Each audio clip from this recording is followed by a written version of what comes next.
Ձեր կարծիքով ո՞րն է Նիկոլ Փաշինյանի իշխանության գալու գինը։ Ես չեմ ուզում լսեմ, որտեվ չեմ ուզում լսեմ, իրան չեմ ընդունում, չեմ ուզում լսեմ։ Ինքը մեզ ղեկավար չի եղել, չի լինի, մեր երեխեքի գլուխը կուտի։ Իրա գինը ցանկացած իշխանություն կալացողը հենց այդ գինն է վճարում։ Հենց այդ գինն է։ Նախորդին ինքն ասել է, որ հեղափոխության գինը 6.6 միլիարդ դոլար է եղել։ Այդ դե որ հաշվել են, ուրեմն երևի ճիշտ են հաշվել։ Չեմ կարող ասել, բայց հետևանքները այդքան էլ լավ չեն, ոնց որ չէ։ Չեմ կարող ասել։ Նախորդին ինքն ասել է, որ հեղափոխության գինը 6.6 միլիարդ դոլար է եղել։ Հա դե եթե ծախսողը ինքն է, երևի իրանք ավելի ստույգ կիմանան։ Նա սուտա խապել է մեզ ու Ղարաբաղը տվեց թուրքերին, այդ է եղել իրան նպատակը, տենց է ստացում։ Երեք ասել է, որ հեղափոխության գինը 6.6 միլիարդ դոլար է եղել։ Ես չգիտեմ ինչ է եղել, բայց ես գիտեմ, որ տենց է եղել։ Ու ես ընտրության հաստատ իրան ձեն չեմ տալու։ Որովհետև ոչ մեկ էլ իրան չի հավատում։ Ցանկացած իր ասածը անգամ եթե ինքը ինքան սուտ է խոսած է, որ ճիշտ էլ ասի, ժողովուրդը իրան չի հավատա։ Իշխանության գալու գինը խաղաղությունը երևի։ Այո, խաղաղությունն է եղել։ Մեր համար, մեր հայ ազգի բոլորիս համար խաղաղությունը։ Ուրիշ ինչ պիտի լինի։ Երեք ինքը ասել է, որ այդ գինը 6.6 միլիարդ դոլարն է եղել։ Այդ ստից բաներ են ասում, ուղղակի ասել, դե ինքը կարող է մի ուրիշ ձևի ասել, բոլորն էլ մի ուրիշ ձևով են հասկանում։ Ես չեմ մտածում, ինչ որ կարող է պատահի, տենց ինչ որ բան ասած լինի ու հրահրում են ժողովրդին, ասեմ դուք իմանաք, այտենց բան հնարավոր չի։ Ամենակարևորը խաղաղությունը լինի, ինչքան խաղաղ է հիմա, մի հատ դիակ չեմ բերում։ Բայց անցած զինվորներ են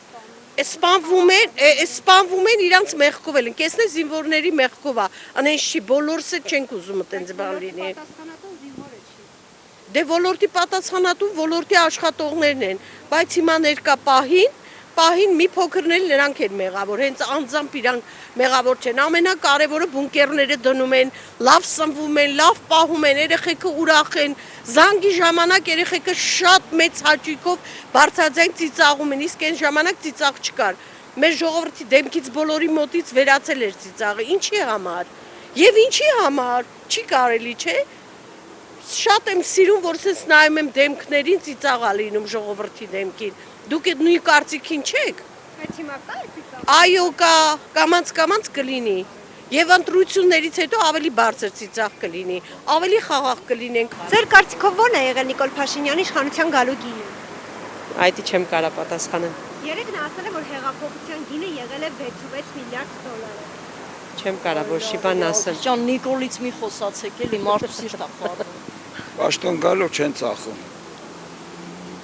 Ինքը երեք հայտարարել է, որ հեղափոխության գինը 6.6 միլիարդ դոլարն է եղել։ Ես չեմ լսել։ Երգիրը ծախելու։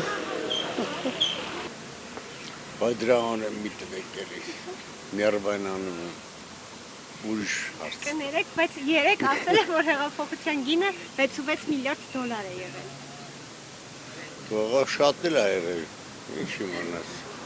Պես որ ասում են ուրեմն շատ էլ է եղել։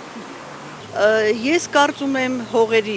սկզբից որ ասում էին գալու է հողերը հանձնի չէինք հավատում, կարծում եմ դա։ Երեք ինքը ասել է, որ հեղափոխության գինը եղել է 6.6 միլիարդ դոլար է։ Այդ հեղափոխություն չէր, գոնե ես գիտեմ, որովհետև ես դժբախտություն եմ ունեցել ընդեղ աշխատելու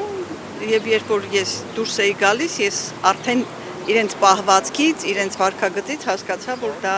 նույն շարունակությունն է, ոչ մի հեղափոխություն չի դա։ Ո՞րն է եղել Նիկոլ Փաշինյանի իշխանության գալու գինը։ Գինը շատ թանկ է եղել։ Արցախը ամենամեծ։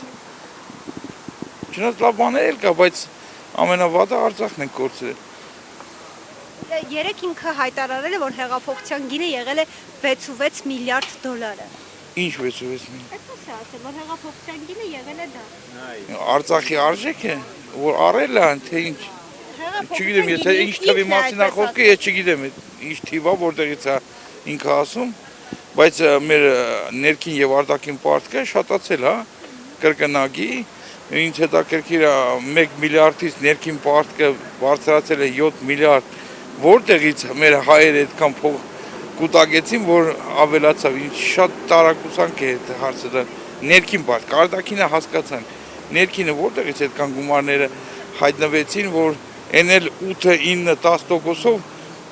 պետությունը ներքին վարկ է վերցնում, պարտք է վերցնում իր քաղաքացիներից, երբ աշխարհում 1-ից 3% ամենաբարձր տոկոսադրույթն է։ Ինձ համար շատ անհասկանալի է։